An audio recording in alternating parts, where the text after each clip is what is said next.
وعلیکم السلام ورحمۃ اللہ وبرکاتہ۔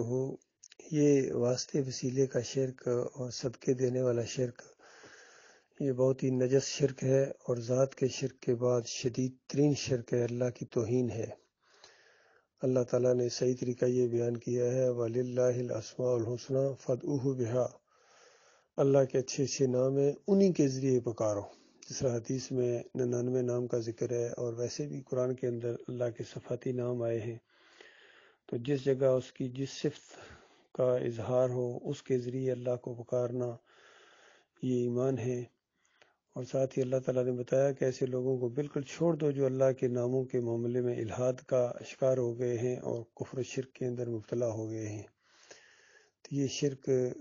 بہت ہی زیادہ مسلمانوں کے اندر پھیل گیا ہے، اور اس کو بہت ہی محبوب ترین دعا سمجھتے ہیں، اور سمجھتے ہیں کہ اس طرح ہم اللہ سے دعا اگر مانگیں گے کہ اے اللہ اپنے حبیب کے صدقے یا فلاں کے صدقے، تو یہ ہماری دعا زیادہ قبول ہوگی۔ حالانکہ اس میں اللہ تعالیٰ کی بہت زیادہ توہین ہے، اور قرآن میں جتنی بھی دعائیں اللہ تعالیٰ نے سکھائی ہیں، انبیاء کی دعائیں بھی آئی ہیں، اس میں کہیں واسطے وسیلے سے کوئی دعا نہیں مانگی گئی، بالکل جھوٹی باتیں ہیں یہ پھیلائی ہوئی انہوں نے۔ اور نبی علیہ السلام کی جتنی دعائیں ہیں اس میں کوئی بھی واسطے وسیلے کے ساتھ نہیں ہے۔ صرف سورہ المائدہ کی ایک آیت سے نکالنے کی کوشش کرتے ہیں کہ اللہ تعالیٰ نے کہا ہے کہ وَابْتَغُوا عَلَيْهِ الْوَسِيلَةَ، کہ اللہ کے ہاں وسیلہ تلاش کرو، حالانکہ وہاں قرب کے معنوں میں، اور ساتھ ہی طریقہ بھی اللہ تعالیٰ نے بتا دیا کہ یہ ہے طریقہ، وَجَاهَدُوا بِأَمْوَالِهِمْ وَأَنفُسِهِمْ، اپنی جانوں اور مالوں کے ساتھ اللہ کے راستے میں جہاد کرو، یہ ہے قرب حاصل کرنے کا طریقہ، یعنی اللہ کا پیارا بنو، اللہ کا پیارا بننے کا یہ طریقہ ہے، اللہ کے قریب ہونے کا یہ طریقہ ہے کہ اللہ کے راستے میں جہاد کیا جائے۔ تو اس کو اردو والے وسیلے میں تبدیل کر کے اس طرح دعا مانگنا کہ یا اللہ اپنے نبی کے وسیلے سے یہ دعا قبول کرو، پھر کہنا کہ قرآن میں یہ موجود ہے، تو یہ ان کی فریب کاری اور چلاکی ضرور ہے کہ اپنے کفر و شرک کو یہ قرآن سے ثابت کرنے کی کوشش کرتے ہیں۔ اندازہ لگائیے اتنا بڑا، یہ تو اصل میں ان کے اوپر ایک اور مقدمہ قائم کیا جائے گا۔ اور ہر دور کا جو شرک کرنے والا ہوتا ہے وہ یہی سمجھتا ہے کہ اس شرک سے اللہ خوش ہو رہا ہے، یہ اللہ کی مشیت ہے، یہی اللہ کا حکم ہے۔ کہتے ہیں مشرکین مکہ کا سب سے مضبوط سہارا یہی تھا کہ جو کچھ ہم کر رہے ہیں وہ اللہ کو خوش کرنے کے لیے کر رہے ہیں۔ مَا نَعْبُدُهُمْ إِلَّا لِيُقَرِّبُونَا إِلَى اللَّهِ زُلْفَىٰ، صرف اللہ کو خوش کرنے کے لیے ہم یہ کرتے ہیں۔ اس طریقے سے آگے سے جواز فراہم کرتے تھے۔ سارے مسلک بھی یہی کر رہے ہیں۔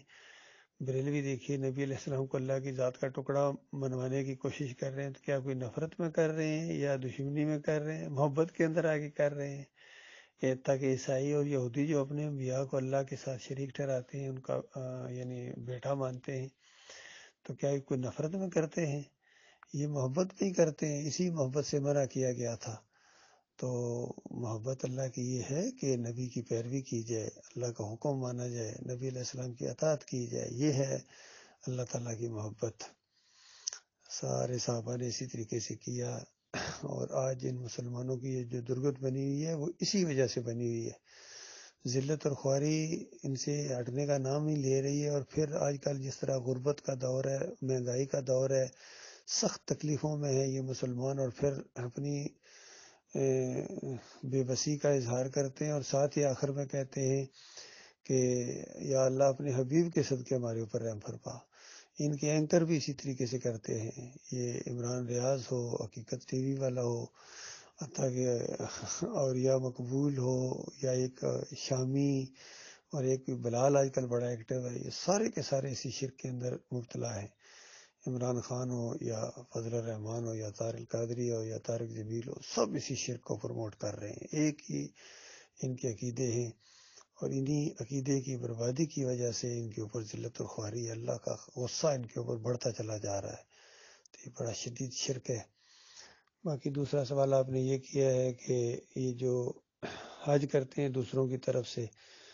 اگر کوئی فوت ہو جائے تو اور اس نے وصیت نہیں کی ہے تب یہ کرتے ہیں کہ فلاں کی طرف سے، تو یہ طریقہ اللہ کی طرف سے نہیں ہے۔ حج جس کے اوپر فرض ہے وہی حج کرے گا۔ ہاں اگر وہ اپنی زندگی میں صاحب استطاعت ہے لیکن معذوری کی وجہ سے وہاں نہیں جا سکتے ہیں، تو ایک ایسے آدمی کو جو اس کا قریبی ہو اور اس نے اپنا حج بھی کر لیا ہو، تو اس کو بھیجا جا سکتا ہے، یعنی وہ اپنا مال خرچ کرے مجبوری کی حالت میں، یا اس کا پورا ارادہ تھا حج کرنے کا لیکن فوت ہو گیا ہے تو وہ پھر بعد والے جو اس کے قریبی رشتہ دار ہیں وہ اس کو پورا کریں، یہ ٹھیک ہے۔ لیکن اگر کسی نے وصیت نہ کی ہو تو پھر اس کی طرف سے یہ حج کرنا یا جس طرح یہ صالح ثواب کرتے ہیں پیچھے سے کرنا، یہ بالکل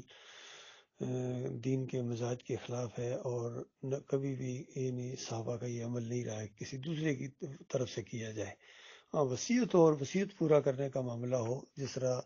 سعد بن عبادہ کے حوالے سے ایک روایت آتی ہے کہ انہوں نے کہا کہ یا رسول اللہ، میری ماں فوت ہو گئی، میں قریب نہیں تھا، میں ذرا دور تھا، نہیں آخری دنوں میں یعنی ملاقات نہیں ہو سکتی ہے، لیکن ماں کو جانتے تھے کہ اگر میں ان کے قریب ہوتا تو ضرور وہ مجھے صدقہ خیرات کرنے کا کہتی، تو کیا اب میں اگر کروں تو ان کو ثواب ملے گا؟ تو نبی علیہ السلام نے کہا کر دو۔ اب دیکھیے ان کی گواہی کے اوپر کہا جا رہا ہے، اور وہ زور دے کے کہہ رہے ہیں کہ اگر میں ان کے قریب ہوتا، چونکہ بیٹے سے زیادہ ماں کو کون جاننے والا ہے، اور ویسے بھی مالدار فیملی تھی، تو انہوں نے صدقہ خیرات کرنے کے لیے کچھ نہ کچھ کہنا تھا۔ یہی وہ کہہ رہے ہیں کہ یا رسول اللہ، میں دور تھا اس وجہ سے نہیں کہہ پائی ہیں اور نہ میں سن سکا ہوں، لیکن مجھے پوری امید ہے اگر میں قریب ہوتا تو وہ ضرور کہتی۔ تو اس پر نبی علیہ السلام نے کہا کہ ٹھیک ہے کر دو۔ تو اس کو دلیل بنا کے پھر یہ آج یہ ہر جمعرات کو جمعراتیں کرانا، پھر چافتے، پھر 40ویں، پھر سالانے، برسیاں، سب کچھ ایک سلسلہ شروع کر دینا اور کہو کہ حدیث میں آیا ہے، تو یہ فریب کاری ہے، یہ حدیث کا ماننا نہیں بلکہ حدیث کا انکار ہے۔ سب نے اسی طریقے سے کیا ہے، اپنے اپنے شرک اور بدعات کو قرآن سے ثابت کرنے کی کوشش کی ہے، تاکہ توحید پر قائم ہونے والی جماعت کے امیر محمد حنیف نے بھی اپنا سجدہ تعظیمی ثابت کرنے کے لیے قرآن کی آیات کا سہارا لیا، اور یعنی تروڑ مروڑ کے ان کو پیش کیا، اور کیا سرائیاں کی اس سجدے کے اوپر جو فرشتوں کو، ملائکہ کو جھکایا اللہ تعالیٰ نے آدم علیہ السلام کی فضیلت ثابت کرنے کے لیے، اس کو بیان کر رہے کہ دیکھو وہاں ہوا نا، تو یہاں یہ بھی ہو سکتا ہے، نبی نے نبی کو سجدہ کر دیا، یعقوب علیہ السلام نے سجدہ کر دیا۔ تو اس طرح ان کی فریب کاریاں ضرور ہیں، اللہ کی مار ان لوگوں کے اوپر، کس طرح انہوں نے کفر و شرک پھیلایا اور قرآن کا مذاق اڑایا، ایمان کا انہوں نے مذاق اڑایا ہے، اور شکوک و شبہات پیدا کر دیے انہوں نے، بہت ہی زیادہ بے عزت کیا ہے انہوں نے ایمان عقیدے کو اور توحیدی عقیدے کو۔